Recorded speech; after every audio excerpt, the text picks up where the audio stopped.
Okay, so got a couple far side arm attacks there. This next one, it comes with a story. So I apologize. If you guys want to, you can fast forward to the technique if you don't want to hear the story. But this arm lock made such an impression on me. I just caught it the other night, and the guy's like, "What? What is that?" I'm like, "I'll show you. I don't have time now, but I'll show you. I'll videotape it." So Helson Gracie Nationals is back in like 2000, 2001. I can't remember when I first got my brown belt. I come out and I'm like, this is gonna be great. My first brown belt tournament. You're good. So, yeah, you good? So, my first brown belt tournament, I come out and my first match is against this guy. I forget his name. I see him from time to time at the IBJJF tournaments and stuff. Still around, but he was a Brazilian guy, and he was full-time jiu-jitsu dude. 4.5 years at brown belt. So he's like 4-stripe brown belt. I'm a brand new brown belt. I'm like, all right, this is great, whatever. I'm gonna do my best. I'm gonna get out here and fight this guy. So I get out there. I have a great match with him. Almost finish him in the baseball choke from the bottom, but he ends up winning on points. I come back in the no-gi, end up fighting him. He stands up. I open my guard. He catches me in a rolling toe. So I'm like, okay, well, I don't feel so bad. This guy's, he does this full time, and he's part of this American top team. At the time, they had like 13 black belts, totally unheard of, right? I mean, 13 black belts in the same academy, it's crazy. Anyway, so no big deal. First experience was still good. I had some good matches. Got caught, wasn't happy about that, but made a new friend, learned some good techniques. He showed me how to do the rolling toe hold the way he did it, and like, this is great. So I come back 6 months later. I'm like, he's here, right? This is the Helson Gracie, like Arnold Pro or whatever, Arnold Worlds, right? At the time, it was just a massive tournament, bigger than the Pan Ams. It was just huge. And so I see him, and I'm like, this is gonna be good, right? They have this brown belt pro division. Basically, like if you won your division, you would go into the open, right? And the open was broke up in the way that where you had like a super fight. It wasn't a real open class like they normally have. But if you won your division, you got a chance to fight the champion of the division either above or below you. So there were 10 weight classes. So there were five of these like open champions, right? And for this particular tournament, I had gone up a weight class. The other guy was still middleweight. And I won my division. I'm like, all right, here we go. I'm looking across the mat. I see him. He comes out. And this tournament, by the way, was $500 for the winner. I was like, $500 bucks. This is crazy. I get to make some money doing jiu-jitsu. This is incredible. And the thing was stacked. I mean, one of the division winners, Rafael Lovato Jr., I'm sure you've heard of him. This is good.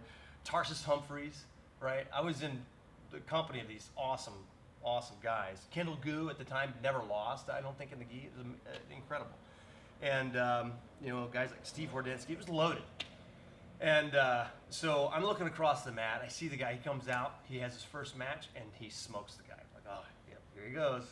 Second match, of course, smokes the guy. Goes into the finals, walks out against this guy I'd never seen before, and gets smoked. This guy takes him down. Takes him down, passes his guard, and arm locks him, like almost it just seemed like in seconds. And I was like, I just went, what just happened? Like, that wasn't expected, right? Where's this kid in this? And the guy who beat him, who ended up winning that division, was a guy named Jeff Jocelyn. Jeff Jocelyn, phenomenal fighter. I don't know if you guys remember him fighting in the UFC. Great guy, still friends with him to this day. Awesome dude. But incredible technician. And he caught this arm lock I had never seen before. And I was like, what? I'm a brown belt. Like, you think by the time you're a brown belt, you've kind of seen it all, right? And Kaiki, one of my instructors, standing next to me. Jeff Hudson's on the right. And I'm just, they have no idea I got to fight this guy next. And I'm like, and Kaiki just looks at us. This guy's been arm locking dudes all day. He just walks away. Jeff's like, I haven't seen an arm lock forever. Well, show it to me. Like, what is this arm lock? And so this is what he showed me. Now, this is my recollection. Mind you, this happened really fast. So Jeff Jocelyn, if you're watching, correct me if I'm wrong, but this is what I think I saw, and this is what Jeff kind of explained to me. So even if it's not the arm lock that you caught, Jeff, this is still a great arm lock, and I love it because the guy thinks he's safe in this position. And here's the scenario. Where in side control, even a person who's very defensive, a lot of times this far side arm will be, let's say I'm over top right here. Okay, a lot of times this far side arm will be right here. Do you feel like your arm's pretty safe? Yeah, it feels pretty safe, right?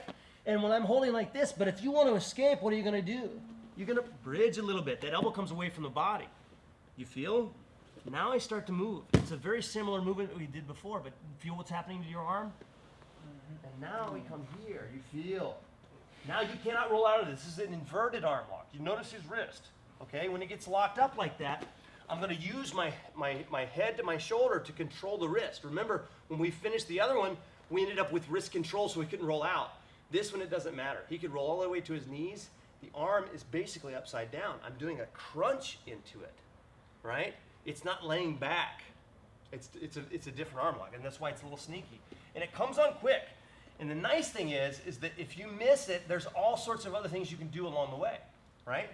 So this is what I love about this arm lock. When he pushes up like this, he thinks he's safe. I'm going to hook right here.